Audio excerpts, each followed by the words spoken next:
जय हिंद। तो ये मॉडर्न हिस्ट्री का आज क्लास 19 है। इससे पहले हमने क्लास 18 तक को ख़त्म कर चुका है और आपको पढ़ना पड़ेगा दोस्त। या तो आप हंस के पढ़िए या तो आप लोग पढ़िए। यदि आप पढ़ते हैं तो, नहीं पढ़ते हैं तब कोई और क्षेत्र में आप लगे हुए हैं तो वहाँ पे बिल्कुल लगे हुए रहिए। तो चलिए आगे बढ़ते हैं, सेशन को स्टार्ट करते हैं। और ऐसा नहीं है कि ज़िंदगी में नौकरी सब कुछ है। चलिए ठीक है। क्या बोला गया है कि निम्नलिखित में से किसकी स्थापना सुभाष चंद्र बोस द्वारा की गई थी। अब देखिएगा, सबसे पहले बात करते हैं सुभाष चंद्र बोस की। तो सुभाष चंद्र बोस का जन्म कब होता है, तो ये तो पता होना चाहिए। सुभाष चंद्र बोस का जन्म जो होता है, ये जन्म होता है कब, तो कहिए कि 23 जनवरी 1897 ईस्वी को इनका जन्म होता है। कहाँ में, तो कहिए कि कटक में। इनके द्वारा एक पुस्तक लिखा गया था, उस पुस्तक की भी हम बात कर लेते हैं। तो पुस्तक लिखा गया था क्या, the Indian struggle. The Indian struggle, the Indian struggle पुस्तक लिखा गया था। अब लिखा गया था एन इंडियन पिलग्रिम। तो ये दोनों जो पुस्तक लिखा गया था, ये दोनों पुस्तक किनके द्वारा लिखा गया है, तो दोनों के दोनों पुस्तक जो लिखा गया है ये सुभाष चंद्र बोस के द्वारा लिखा गया है। ठीक है। 1938 ईस्वी में ये क्या करते हैं, हरिपुरा जो अधिवेशन होता है कांग्रेस का, ये और तो ये हरिपुरा अधिवेशन का क्या बनते हैं, ये अध्यक्ष बन जाते हैं। ठीक है। फिर 1939 ईस्वी में ये भी चुने जाते हैं। ठीक है। बट कुछ विवाद के कारण ये क्या कर देते हैं, इसके मतलब त्याग देते हैं, छोड़ देते हैं। तो ये अधिवेशन कहाँ हुआ था, तो त्रिपुरी में हुआ था। ठीक है। अब ये त्रिपुरी में हुआ था तो इसका भी ये अध्यक्ष बने थे बट छोड़ दिए थे। तो आपको बताना है कि जब ये छोड़ दिए थे तब इनके बाद में अध्यक्षता कौन संभाले थे, तो अध्यक्षता संभाले थे कौन, तो क्योंकि राजेंद्र प्रसाद संभाले थे। ठीक है। और यही वर्ष कुछ समय के बाद ही 1939 ईस्वी में ही क्या कर देते हैं, ये फॉरवर्ड ब्लॉक का स्थापना करते हैं। किसका स्थापना, तो फॉरवर्ड ब्लॉक का क्या करते हैं, स्थापना करते हैं। ठीक है। तो इसका आंसर हो जाएगा ऑप्शन नंबर डी हो जाएगा। ठीक है। अब यहाँ पे आ जाता है किसका, कम्युनिस्ट पार्टी का। तो कम्युनिस्ट पार्टी का स्थापना कब होता है, तो देखिएगा 1925 ईस्वी में स्थापना होता है इसका। कहाँ में, तो कि कानपुर में इसका स्थापना होता है। ठीक है। अगर इंटरनेशनल लेवल पर बात करते हैं तो 1912 ईस्वी में इसका स्थापना होता है। कहाँ में, तो रसिया में। ठीक है। लेकिन हम भारत में जब बात कर रहे हैं तो भारत में कौन, ये कब, तो 1925 ईस्वी में कानपुर में। इसके मेंबर पूछे जाते हैं क्योंकि एक व्यक्ति से जुड़े हुए नहीं थे, कई सारे व्यक्ति जुड़े हुए थे। तो कौन कौन मेंबर है वो हम देख लेते हैं। ठीक है। देखिएगा, मेंबर की बात कर देते हैं तो आप जाने होंगे एस डांगे। ठीक है। मुजफ्फर अहमद, मुजफ्फर मुजफ्फर अहमद। ठीक है, मुजफ्फर अहमद। ठीक है। तो फिर उसके बाद में पीसी जोशी। ये सभी के सभी जो व्यक्ति हैं, ये सभी जो व्यक्ति थे कम्युनिस्ट पार्टी के क्या थे, सदस्य थे। ठीक है।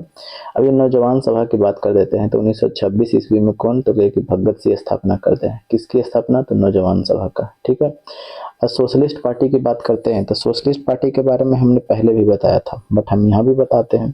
सोशलिस्ट पार्टी की बात कर देते हैं तो देखिएगा, सोशलिस्ट पार्टी का स्थापना कब होता है, तो 1934 ईस्वी में होता है।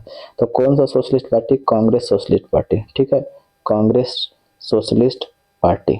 ठीक है। कांग्रेस सोशलिस्ट पार्टी का स्थापना होता है। फिर उसके बाद सोशलिस्ट पार्टी का एक तो स्वतंत्र स्थापना होता है, 1948 में होता है। बट इतना ज़्यादा वो इम्पोर्टेंट है नहीं, ये इम्पोर्टेंट है, इसके बारे में हम देख लेते हैं। ठीक है। तो कांग्रेस सोशलिस्ट पार्टी का स्थापना होता है कब, 1934 ईस्वी में होता है। इसकी बात कर देते हैं इसके अध्यक्ष की। ठीक है। अध्यक्ष कौन बनते हैं, तो आचार्य नरेंद्र देव। ठीक है। आचार्य नरेंद्र देव बनते हैं। ठीक है। और बात करते हैं महासचिव का, तो महासचिव कौन बनते हैं, तो ये महासचिव बनते हैं कौन, तो यही जयप्रकाश नारायण जेपी बाबू बनते हैं। ठीक है। तो ये भी पूछा जाता है इस तरह के क्वेश्चन आपको। ठीक है। अगले पर चलते हैं। अगला क्वेश्चन क्या बोला गया है, तो स्क्रीनशॉट लीजिए, यहाँ तक आपको जानकारी मिल गया होगा। आगे देखते हैं अगले पर, इसे मिटा देते हैं। अब देखिएगा, भारतीय ब्रह्म समाज के बारे में पूछा गया है। तो पता है, सबको पता है, बट हम इसके बारे में और भी डिटेल से बताएंगे ताकि एक बार आप पढ़िए पूरा टॉपिक आपका खत्म हो जाए, फिर से दोबारा आपको देखने का कोई झंझट ना रहे। ठीक है। देखिए, भारतीय ब्रह्म समाज, सॉरी, ब्रह्म समाज, एक भारतीय ब्रह्म समाज भी है, उसके बारे में थोड़ा चर्चा कर लेंगे हम।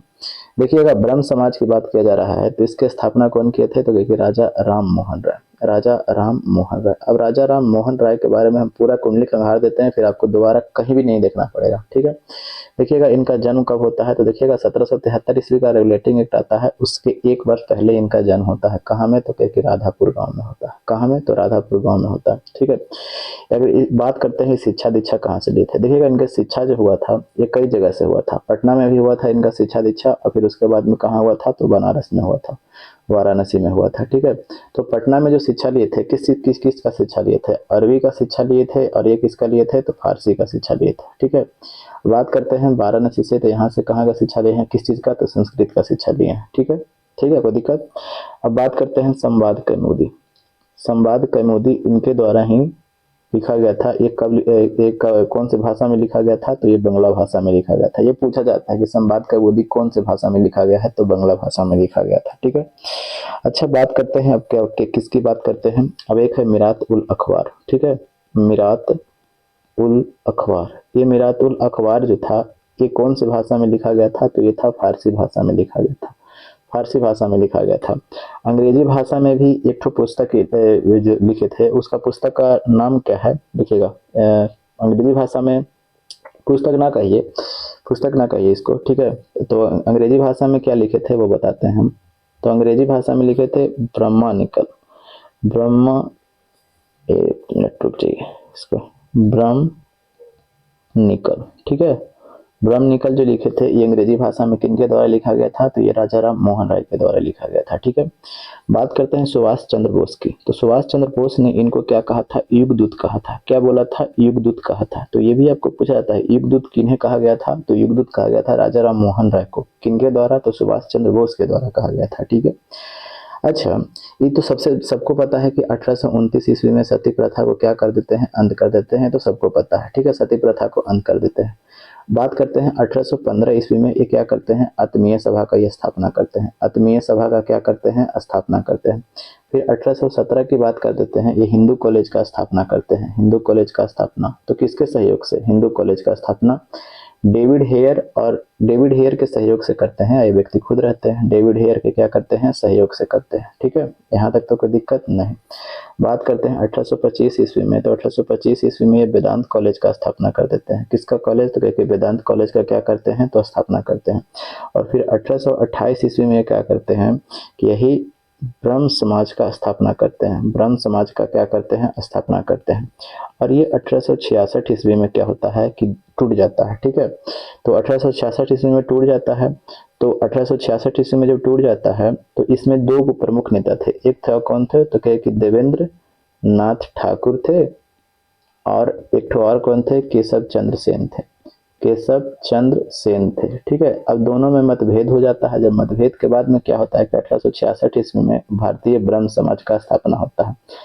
भारतीय ब्रह्म समाज का स्थापना होता है। तो भारतीय ब्रह्म समाज का स्थापना कौन करते हैं, तो ये करते हैं केशव चंद्र सेन करते हैं, केशव चंद्र सेन। तो यहाँ तक तो कोई दिक्कत तो नहीं, यहाँ तक कोई दिक्कत नहीं होना चाहिए।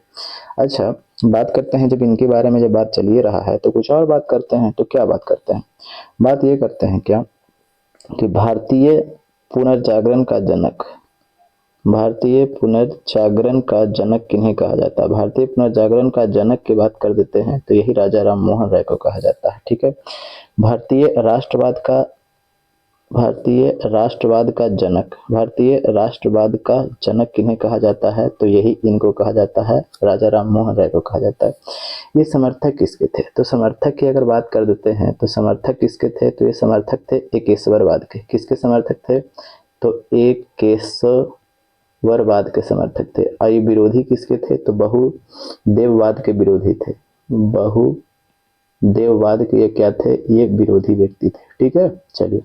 और ये मूर्ति पूजा ये सबका विरोध करते थे। ठीक है, आज समाज में जो कुरीतियां थी उसका भी ये विरोध करते थे, जिसके तथ्य में आप देखें कि 1829 ईस्वी में जो सती प्रथा था उसको भी खत्म करने में ये प्रमुख भूमिका निभाया था। ठीक है, अच्छा जब यहाँ तक आ ही गए हैं तो अब इनकी बात कर लेते हैं कि इनको राजा का उपाधि कौन दिया था। तो राजा की उपाधि की बात कर देते हैं, तो ये उपाधि कौन दिया था, तो ये उपाधि दिया था अकबर द्वितीय। अकबर द्वितीय का पेंशन बंद हो गया था, तो उस समय इंग्लैंड इनको भेजा गया था अकबर द्वितीय के द्वारा। ठीक है, जहाँ पर इनको ब्रिस्टल नामक स्थान पर मृत्यु हो जाता है। ब्रिस्टल स्थान इंग्लैंड में ही पड़ता है और वहाँ पे इनको क्या हो जाता है, मृत्यु हो जाता है। कब, 1833 ईस्वी में। ठीक है, तो इतना सारा क्वेश्चन आपको ये राजा राम मोहन राय से बना, देख लीजिए। ठीक है, और कोई भी क्वेश्चन आपको पूछ दिया जाता है यहाँ पे, तो इस तरीके से आपको आगे पढ़ना है। ठीक है, तो स्क्रीनशॉट ले लीजिए एक बार। अब यहाँ पे आंसर तो आपको मिल गया होगा, तो इसका आंसर कौन सा हो जाएगा, भारतीय ब्रह्म समाज, राजा राम मोहन राय। ठीक है, चलिए अगले पर चलते हैं। महाराष्ट्र में गणपति महोत्सव की शुरुआत करने वाले व्यक्ति कौन थे? तो देखिएगा महाराष्ट्र में गणपति उत्सव की शुरुआत किए थे कौन? तो एक बाल गंगाधर तिलक ने किया था। कौन किए थे? तो बाल गंगाधर तिलक। बाल गंगाधर तिलक जो थे, ये बाल गंगाधर तिलक 2 पुस्तक लिखे थे। एक पुस्तक लिखे थे मराठा और एक पुस्तक लिखे थे कौन सा? तो कि केसरी। ठीक है। मराठा जो लिखा गया था ये कौन सी भाषा में? तो ये अंग्रेजी भाषा में लिखा गया था, अंग्रेजी भाषा में। और केसरी की बात करते हैं तो ये कौन सी भाषा में लिखा गया था? तो मराठी भाषा में लिखा गया था। ठीक है। स्वराज मेरा जन्म सिद्ध अधिकार है, यही व्यक्ति कहे थे। ठीक है। चलिए अब अगले पर चलते हैं। अगला क्वेश्चन क्या बोला गया है कि स्वामी विवेकानंद का जन्म कब हुआ था? ठीक है। तो स्वामी विवेकानंद की जन्म की अगर हम बात कर देते हैं तो इनका जन्म होता है कब? यहाँ पे ये वाला क्वेश्चन है। तो 12 जनवरी 1863 ईस्वी को इनका क्या होता है? जन्म होता है। ठीक है। कोलकाता में ही होता है, कोलकाता में इनका जन्म होता है। ठीक है।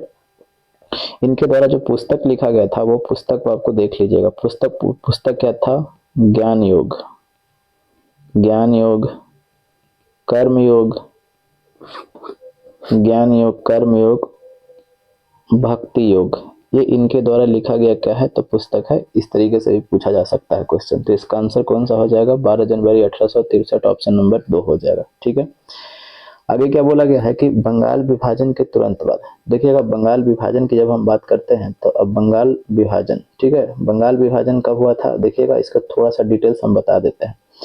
इसकी घोषणा कब होती है? तो 20 जुलाई 1905 ईस्वी को इसका क्या होता है? तो की घोषणा होता है। अब जब इसका घोषणा होगा भाई साहेब कि बंगाल को हम बांट देंगे, तब तो क्या होगा? विरोध तो होगा ना। तो विरोध हो गया था, तो विरोध हुआ था। तो उस टाइम की बात कर देते हैं तो 7 अगस्त 1905 ईस्वी को कलकत्ता के टाउन हॉल में, कहाँ पे? तो क्योंकि कलकत्ता के टाउन हॉल में क्या किया गया था? टाउन हॉल में क्या किया गया था? उस टाइम क्या किया गया था? स्वदेशी आंदोलन शुरुआत किया गया था। स्वदेशी आंदोलन। ठीक है। स्वदेशी आंदोलन।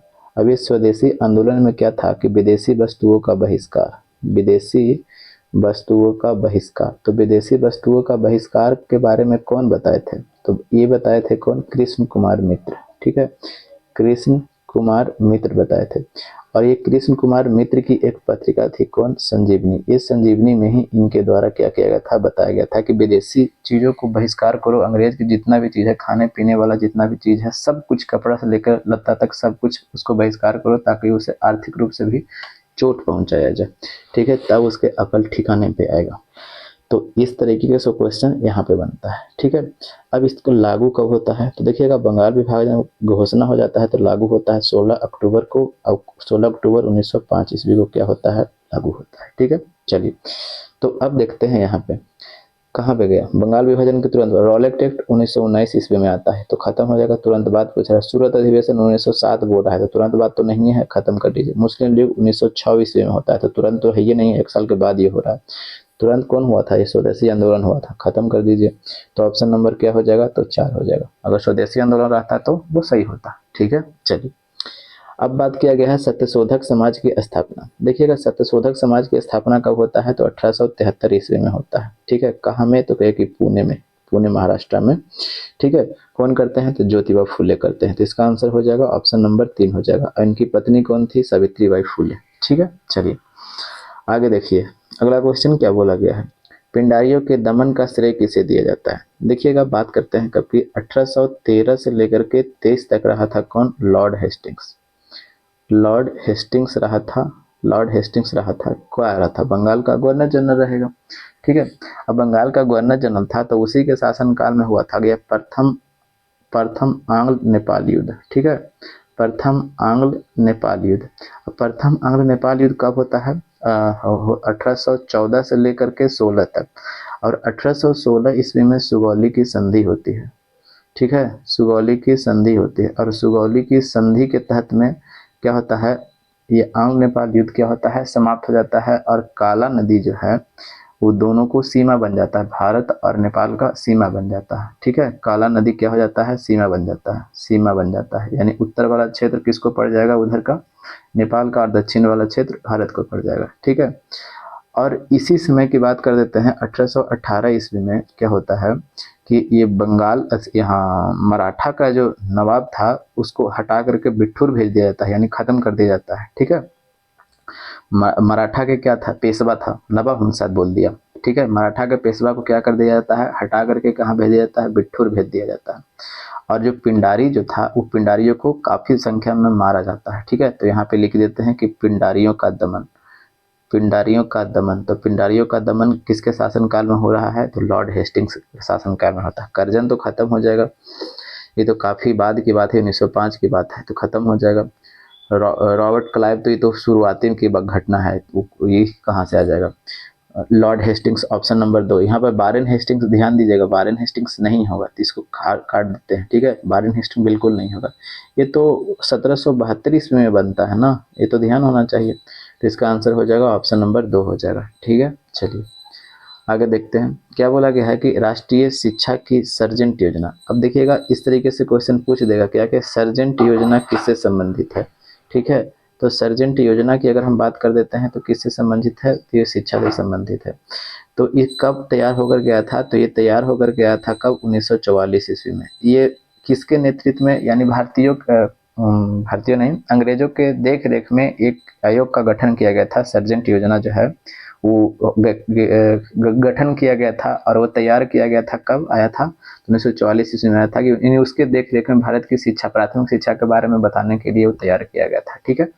तो इसका आंसर हो जाएगा ऑप्शन नंबर 1 हो जाएगा, ठीक। आगे देखते हैं, कूका आंदोलन के सूत्रधार कौन थे। तो देखिएगा कूका आंदोलन की बात कर देते हैं, तो कूका आंदोलन कहाँ हुआ था, तो पंजाब में हुआ था, ठीक है। ये पंजाब में कूका आंदोलन हुआ था। तो इसके जो नेता थे, नेतृत्वकर्ता जो थे, नेतृत्वकर्ता कौन थे, तो ये राम जी थे, ठीक है। चलिए, ये 1840 ईस्वी के आसपास की ये घटना है। तो इसका आंसर हो जाएगा ऑप्शन नंबर 3 हो जाएगा। ना पील ना वकील ना दलील, ये तो काफी आसान क्वेश्चन है, ठीक है। कौन सा, तो रॉलेट एक्ट, रॉलेट कानून। तो कानून के बारे में काफी बार हमने बताया है, ठीक है। तो अब बार बार बताएंगे तो आप भी बोर हो जाइएगा, क्योंकि इतना जल्दी तो भूल नहीं पाते होंगे। अब देखिएगा चिटगांव आर्मरी रेड, देखिएगा चिटगांव आर्मरी रेड क्रांतिकारी घटना जो है, ये वर्तमान में कहाँ पड़ता है, चिटगांव वर्तमान में कहाँ पड़ता है। चिटगांव बंदरगाह के बारे में तो आप सुनते हैं जब करंट अफेयर पढ़ते होंगे तब, जो बांग्लादेश में अभी भी है। वहाँ का जो प्रमुख अभी यूनुस खान है, काफी लोटू आदमी है। अब देखिएगा इसके नेतृत्वकर्ता कौन थे, तो नेतृत्वकर्ता की बात कर देते हैं, तो कौन थे, सूरसेन थे, ठीक है। और जो चिटगांव पे धावा बोला गया था अंग्रेजों के द्वारा, तो उसमें तो पता ही है कि काफी संख्या में लोग मारे गए थे। फिर इनको जो फांसी दे दिया गया था 1934 ईस्वी में, इनको फांसी दे दिया गया था। और एक समय पर वहां पे अधिकार भी कर लिए थे सूरसेन, चिटगांव के पास, चिटगांव में। तो कहाँ पे है चिटगांव अभी, तो वे बांग्लादेश में। ऑप्शन नंबर 3 हो जाएगा। क्या बोला गया है कि बंगाल के अंतिम गवर्नर जनरल, समझिएगा बढ़िया से, ठीक है। देखिएगा 1773 ईस्वी का रेगुलेटिंग एक्ट आता है, हमने पढ़ाया है, ठीक है। रेगुलेटिंग एक्ट, रेगुलेटिंग एक्ट की अगर हम बात करते हैं तो इसमें क्या प्रावधान किया गया था, तो प्रावधान यही था ना दोस्त, प्रावधान क्या था कि जो बंगाल के गवर्नर है, ठीक है, यहाँ पे लिख देते हैं बंगाल का गवर्नर, बंगाल के गवर्नर के पद को खत्म कर दिया जाता है, ठीक है। और क्या कर दिया जाता है, बंगाल का गवर्नर जनरल कर दिया जाता है, बंगाल का गवर्नर जनरल कर दिया जाता है। तो अब खुद बताइए कि बंगाल का प्रथम गवर्नर जनरल कौन हो जाएगा, तो क्या, वारेन हेस्टिंग्स, वारेन हेस्टिंग्स, ठीक है, वारेन हेस्टिंग्स, ठीक है। अभी अभी देखे ना लॉर्ड हेस्टिंग्स, वो नहीं, वारेन हेस्टिंग्स, ठीक है। और पूछेगा कि बंगाल का अंतिम गवर्नर कौन, तो यही, ठीक है, कौन, वारेन हेस्टिंग्स। फिर की बात कर देते हैं कब, ये 1833 ईस्वी की बात कर देते हैं। तो 1833 ईस्वी में जो एक्ट आता है, चार्टर एक्ट जो आता है, तो 1833 ईस्वी के चार्टर एक्ट से जो प्रावधान क्या किया जाता है, तो इसके प्रावधान हम लिख देते हैं। प्रावधान क्या किया जाता है कि ये बंगाल का जो गवर्नर जनरल है इसको खत्म कर दिया गया, यानी पद को हटा दिया गया, ठीक है। अब क्या कर दिया गया, तो भारत का गवर्नर जनरल कर दिया जाता है। तो अब ये अंतिम गवर्नर जनरल कौन हो जाएगा, तो बंगाल का अंतिम गवर्नर जनरल हो जाएगा कौन, तो अंतिम गवर्नर जनरल हो जाएगा कौन, विलियम बैटिंग हो जाएगा, ठीक है, William batting, Lord William batting, ठीक है। क्योंकि ये बनता कब है, लॉर्ड विलियम बैटिंग 1828 ईस्वी में बनता है और 35 ईस्वी तक ये रहता है, ठीक है। तो अब देख लीजिए, तो इतने के शासनकाल में इसके बीच में ही आ रहा है, ठीक है। तो पूछेगा कि भारत का प्रथम गवर्नर जनरल, तो ये हो जाएगा लॉर्ड विलियम बैटिंग। और अंतिम गवर्नर जनरल बंगाल का तो लॉर्ड विलियम बैटिंग। तो पूछा है क्या, बंगाल के अंतिम गवर्नर जनरल, तो कौन हो जाएगा, लॉर्ड विलियम बैटिंग। तो ऑप्शन नंबर 3 हो जाएगा। ठीक है, चलिए क्या बोला गया है कि सरदार वल्लभ भाई पटेल के नेतृत्व में बारदोली आंदोलन कब हुआ था। तो बारदोली आंदोलन हुआ था कब, 1928 ईस्वी में हुआ था। किन के नेतृत्व में, तो वल्लभ भाई पटेल के नेतृत्व में, वल्लभ भाई पटेल के नेतृत्व में। और यहीं पर जो यहाँ की महिलाएं थी जो नेतृत्व अपना प्रदान किए थे, तो इससे खुश होकर, यानी यही समय महिलाओं ने क्या किया था, इनको सरदार की उपाधि दिया था। महिलाओं ने क्या उपाधि दिया था, तो सरदार की उपाधि दिया था। किनको, वल्लभ भाई पटेल को। तो इसका आंसर हो जाएगा ऑप्शन नंबर 4 हो जाएगा। ठीक है, 1857 की क्रांति में बिरजिस कादिर का संबंध कहाँ से है। देखिएगा 1857 ईस्वी में जब क्रांति हो रहा था तो लखनऊ का नेतृत्व कौन प्रदान कर रही थी, तो कि बेगम हजरत महल। बेगम हजरत महल, और बेगम हजरत महल जब प्रदान कर रहे थे तो इनको, ये तो खत्म हो जाते हैं। फिर इसके बाद में क्या होता है कि इनका पुत्र कौन था, बिरगिस कादिर सॉरी, कौन था, बिरगिस कादिर। और बिरगिस कादिर क्या होता है कि यहाँ के जो लोग थे इनको राजा घोषित कर देते हैं। ठीक है, जब राजा घोषित कर देते हैं तो फिर उसके बाद में फिर अंग्रेजों का अधिकार हो जाता है, तो फिर इसके बाद में ये कुछ समय के लिए ही राजा बनते हैं। ठीक है, तो ये बिरगिस कादिर कहाँ से, लखनऊ से। तो ऑप्शन नंबर क्या हो जाएगा, 2 हो जाएगा। ठीक, क्या बोला गया है कि करणगढ़ की रानी शिरोमणि के नेतृत्व में कौन सा विद्रोह हुआ था। तो करणगढ़ की रानी जो है, देखिएगा ये बंगाल में एक विद्रोह हुआ था। बंगाल में कौन सा विद्रोह हुआ था, तो कहे चुआर विद्रोह हुआ था। ठीक है, अब जब चुआर विद्रोह हुआ था तो इसी समय क्या था कि जो सॉरी, शिरोमणि जी थी, शिरोमणि, ये शिरोमणि अंग्रेजों के जो राजस्व जो था वो काफ़ी ज़्यादा था, मैंने काफ़ी मतलब मात्रा में लेता था। तो इससे क्या था, ये परेशान थी और इसी के खिलाफ नहीं चुआर विद्रोह हुआ था। ठीक है, तो वही पूछ रहा है। ठीक है, कि चुआर विद्रोह को किसके नेतृत्व में हुआ था, तो ये है शिरोमणि के नेतृत्व में हुआ था। तो इसका आंसर कौन सा हो जाएगा, तो चुआर, ऑप्शन नंबर 3 हो जाएगा। ठीक है, चलिए आगे क्या बोला गया है कि 1916 ईस्वी में कांग्रेस के मुस्लिम लीग का संयुक्त अधिवेशन कहाँ पे हुआ था। तो देखिएगा 1916 ईस्वी का कांग्रेस का जो अधिवेशन हुआ था कहाँ में हुआ था, तो लखनऊ में हुआ था। ठीक है, लखनऊ में हुआ था। तो इसके अध्यक्ष तो पूछेगा, हाँ बिल्कुल पूछेगा। तो अध्यक्ष की बात कर देते हैं, तो अध्यक्ष कौन था, तो अंबिका चरण मजूमदार, अंबिका चरण मजूमदार, मजूमदार। ठीक है, तो इसका आंसर हो जाएगा ऑप्शन नंबर 3 हो जाएगा। ठीक है, तो बस यहीं तक रखते हैं, यहीं तक क्वेश्चन है। सेशन के बारे में बताइएगा, अच्छा लगा होगा तो ज़रूर बताइएगा, ख़राब लगा होगा तो कोई बात नहीं है। ठीक है, कुछ सुधार करने की ज़रूरत होगा तो बताइएगा, शेयर वगैरह कर दीजिएगा, अच्छा लगा होगा तो। मिलते हैं अगले वीडियो में, तब तक के लिए पढ़िए और क्या कीजिएगा। जय हिंद, जय भारत, वंदे मातरम, इनकलाब जिंदाबाद।